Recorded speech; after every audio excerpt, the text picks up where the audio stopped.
Devaswom vigilance ഉണ്ട്, intelligence ഓഫീസർമാരുണ്ട്, സാധാ പോലീസുകാരുണ്ട്. ഇവരാരും തന്നെ ഇങ്ങനെ ക്രമാനുഗതമായ തരത്തിൽ ഓരോ വർഷാവർഷവും ഇതിങ്ങനെ ഇളക്കിക്കൊണ്ട് പോകുമ്പോൾ ഇതൊന്നും ഇവരുടെ ആരുടെയും ശ്രദ്ധയപ്പെട്ടില്ലേ? ഇവരെന്തുകൊണ്ടാണ് സംസ്ഥാന സർക്കാരിൻ്റെ നേതൃത്വത്തെ ഇതറിയിക്കുന്നതിൽ പരാജയപ്പെട്ടു? അതാണ് ഇതിൻ്റെ പ്രധാന കാരണം. അല്ലാതെ ആ കള്ളന്മാരെ മാത്രം കുറ്റപ്പെടുത്തിയിട്ട് കാര്യമില്ല.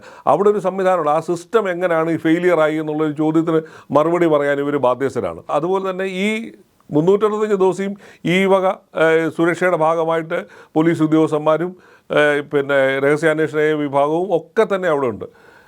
അപ്പോൾ പ്രത്യേകിച്ച് ഈ ആ അമ്പലത്തിൻ്റെ ഒരു പ്രത്യേകത എന്ന് പറയുന്നത് ഘോര വനത്തിൻ്റെ നടുവിൽ നിൽക്കുന്ന ഒരു അമ്പലം എന്നുള്ള നിലയിൽ അതിനൊരുപാട് പ്രത്യേകതകളുണ്ട്, ഒരുപാട് സുരക്ഷാ സംവിധാനങ്ങളും സർക്കാർ തന്നെ ഏർപ്പെടുത്തിയിട്ടുണ്ട്. അപ്പോൾ അതിനെയൊക്കെ പരാജയപ്പെടുത്തിക്കൊണ്ട് ഇത്തരത്തിൽ ഈ കള്ളന്മാർ ഇത് ചെയ്തിട്ടുണ്ടെങ്കിൽ നിശ്ചയമായിട്ടും ഈ മോഷണത്തിൻ്റെ വ്യാപ്തി ഭരണതലങ്ങളിലേക്ക് വന്നിട്ടുണ്ടെന്ന് സംശയിക്കാതിരിക്കാൻ കഴിയത്തില്ല. അല്ല, അതങ്ങനെ സംശയിക്കാതിരിക്കാൻ പറ്റില്ല. കാരണം എന്ന് പറഞ്ഞാൽ ദേവസ്വം ബോർഡ് പോലൊരു സ്ഥലത്ത് ഇത്രയും കോടികളുടെ കൊള്ള നടന്നിട്ട് അത് ഭരണ നേതൃത്വം അല്ലെങ്കിൽ സർക്കാരിന് നേതൃത്വം നൽകുന്ന പാർട്ടി ഒന്നും അറിയില്ല എന്ന് എങ്ങനെ ഇനിയും പറയാൻ പറ്റുക?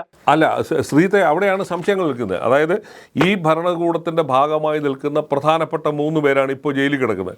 CPM-ൻ്റെ ജില്ലാ കമ്മിറ്റി അംഗമായ പത്മകുമാർ, CPM-ൻ്റെ മന്ത്രിമാരുടെ പ്രൈവറ്റ് സെക്രട്ടറിയും പിന്നീട് കമ്മീഷണറും ദേവസ്വം ബോർഡ് പ്രസിഡന്റായ വാസു, ഇപ്പോൾ ദേവസ്വം ബോർഡിലെ അംഗമായിരുന്ന വിജയകുമാർ എന്ന് പറയുന്നത് CPM-ൻ്റെ സെക്രട്ടേറിയറ്റ് എംപ്ലോയീസ് അസോസിയേഷൻ്റെ പ്രസിഡന്റ്.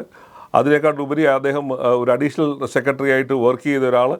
ഇങ്ങനെ ഇതെല്ലാം പ്രധാനപ്പെട്ട സാധനങ്ങൾ CPM-ൻ്റെ കണ്ണിലുണ്ണികളായിരിക്കുന്ന ആൾക്കാരെ എടുത്ത് നടത്തിയ ഈ മോഷണം ഇവർ 3 പേരും മാത്രമായിട്ട് ഒതുങ്ങുന്നത് സാമാന്യ ബുദ്ധിയുള്ളവർക്ക് വിശ്വസിക്കാൻ കഴിയത്തില്ല. ഇതിൻ്റെ ഈ റിപ്പോർട്ടിൻ്റെ 11ാമത്തെ ഭാഗത്ത് പറയുന്നത് ശ്രദ്ധിച്ച് കേൾക്കേണ്ട ഒരു കാര്യമാണ്.